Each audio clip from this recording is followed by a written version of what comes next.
G'day, it's Peter Bender from Bundaberg Commercial. It's the end of another hot Queensland day. She's still about 30 degrees, so I thought this week's episode, I think we're going to do it near the pool. So enjoy the fact that you've got a different view to normal. This week I'm going to talk about probably my biggest mistake in the current business. Not because I want to show much of a goof I am, but I find that one of the three ways of learning is you can learn from other people's mistakes. The other two ways is you make mistakes and you don't learn at all, or you make mistakes and you do learn. So we're going with the third way of learning, where you actually can accelerate how much you learn in life by learning from other people's mistakes. Now, mistake is probably an interesting concept, but we'll go through and explain the story and the actions that I took, and you can work it if it was a mistake or not. I had a big sale last year. It was a motel, and it was several $1 million, and it was the first time I'd actually had to do anything with a motel. So I'm a bit short on the ground in regards to skill set. Now, there's a philosophy in life about faking it till you make it, but I preferred to go with a different approach and brought in a partner, someone who had the expertise of working in the motel industry. The concept was simple. We were going to go halves in the commission. I would do the groundwork and provide the clients and the buyers, and my partner was going to do the logistical areas and show me the different contracts, the different ways of methodology of pricing, and the different things that motel buyers look for when they are buying a purchase.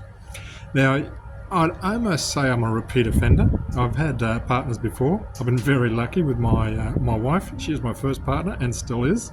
And 35 years later, we actually met on a Christian bike ride.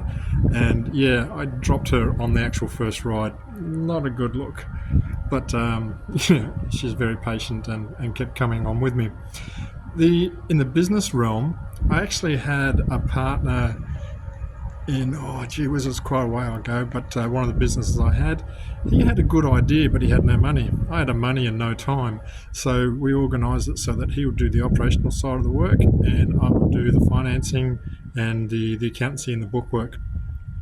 Didn't take too long. After about 6 months, he wasn't able to achieve the targets he wanted, got bored and walked away, left me with a can. Left me with a can is an Australian term for left with everything with a debt. But, we learned from that. And I have to sit there sometimes and say, well, what exactly did I learn? And maybe it's just a case of, God used that as an avenue to get me wiser about working with people and partnerships. The second partnership I had in another business was almost very similar to in a little bit of a way, so maybe I'm not learning. The other gentleman, a good friend of mine, so don't get me wrong, just wasn't involved in the business, wasn't engaged. So when he walked away, but thankfully we didn't have any money or anything like that. That was long-term consequences, and we're still good mates. It just wasn't working out for us. In this instance, I was a little bit more careful on selecting a partner. It's someone who I had worked with or had occasions to talk with a couple of times over the years, and someone who I have a lot of respect for. One of my mentors has done a lot of work with him, and he said, we'd probably get on fine, and the theory was great. What happened, however, is afterwards my partner had started to ring up my clients and was saying, look, you can dump Peter and go wholly with him. Not an ethical practice, probably illegal as well. Didn't take me too long to say, look, this just isn't going to work out. So we parted companies. He denied that it was that he was doing these actions, but I had two customers who would swear black and blue that was the conversations he had and the repeated conversations. And furthermore, after we parted companies, they were still saying that they were getting calls from me on a regular basis. So much so that the client I was working with the motel had pretty well said, look, I don't want to deal with him anymore. So I had to make some actions to protect my client. So we wrote up new contracts and away we went.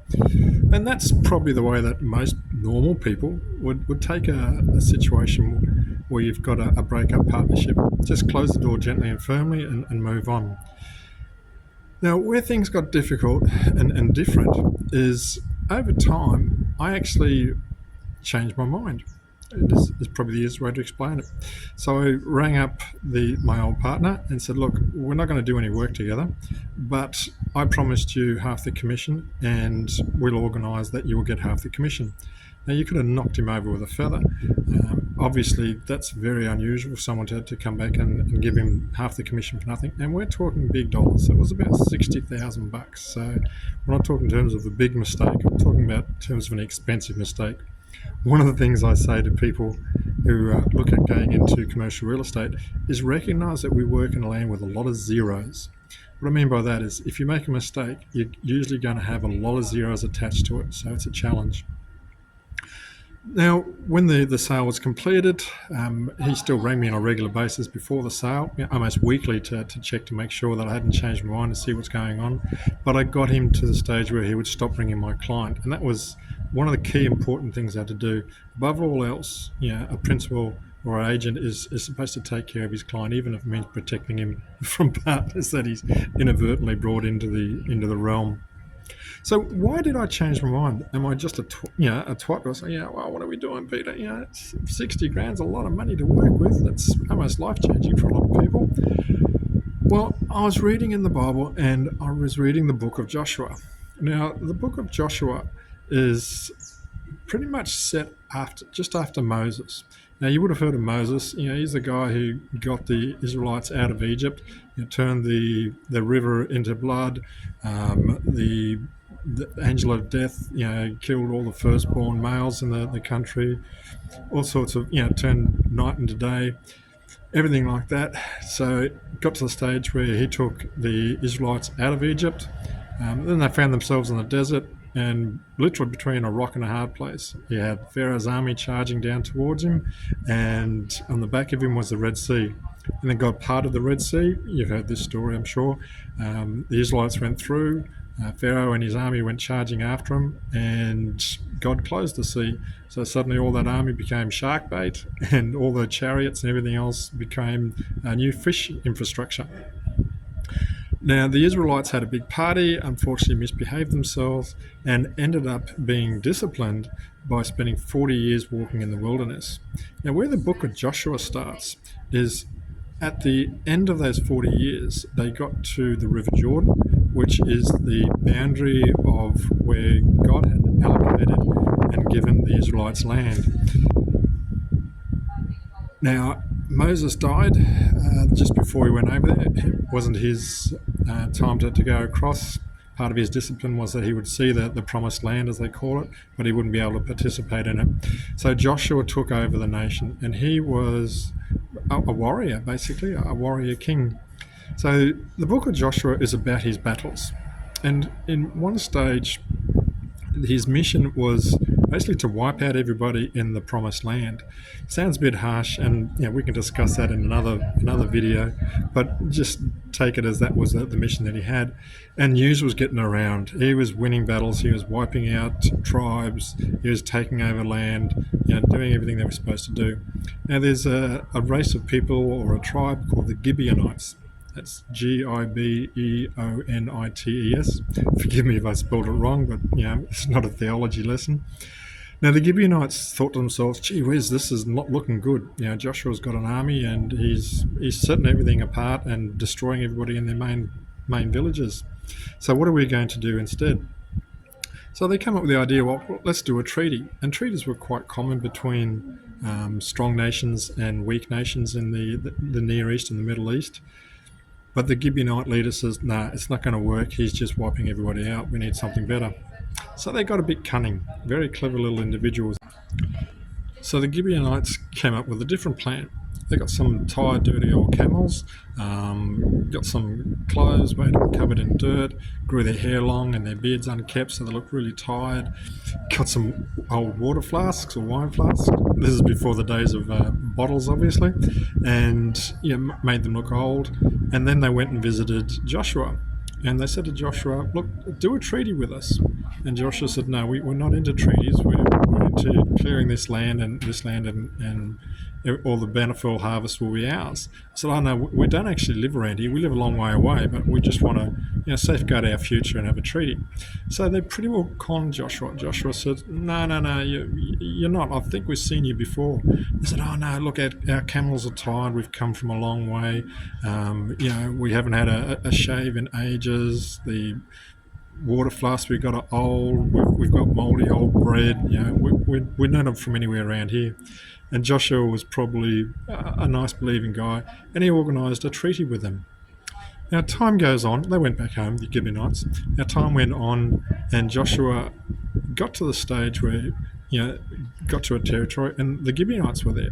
And he's about to attack them, and they come up and said, "No, Joshua, you've got a treaty with us." He said, "What?"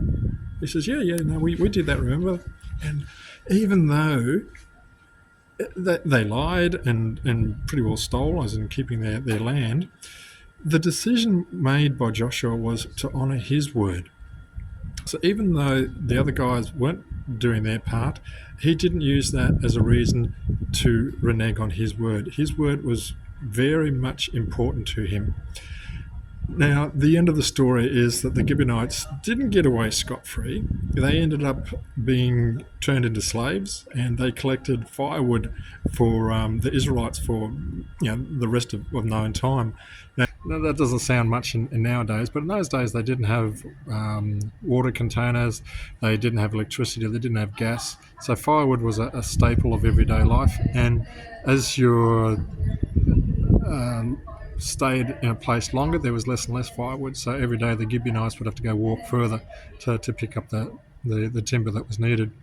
Now, I read that at a critical time when we had that sale organised and that partnership, and I got to the stage, look, one of the tenements that I want to do from Bundaberg Commercial, my business and my own character, is to be a man of integrity. So I looked at that and I said, well, in biblical times and in God's times, just because others do wrong by you doesn't justify you doing wrong. Instead, you've got to hold the high ground, and that is why I rang up my ex-partner and said, look, even though you're lying and stealing, what I will do is give you half the commission as we had promised. And that's pretty well the story. Was the world wonderful? Did I get to manage him to turn him into a slave for me? No. And realistically, probably never going to have that. I wouldn't do work with him again. But we're talking with each other as we need to. And at the end of the day, my client was protected and my word stands good. And that is one of the things that I want to try and present in this series of videos. Sometimes the way that God wants to structure business is different to the way that people would do their own structuring of business. So have a think about that. That's my video for the week. I look forward to catching up with you next week. Please hit subscribe so that we can get more people onto the channel and aware of the content that I put out there. In the meantime, I think I'm going to go and have a swim. Take care and God bless.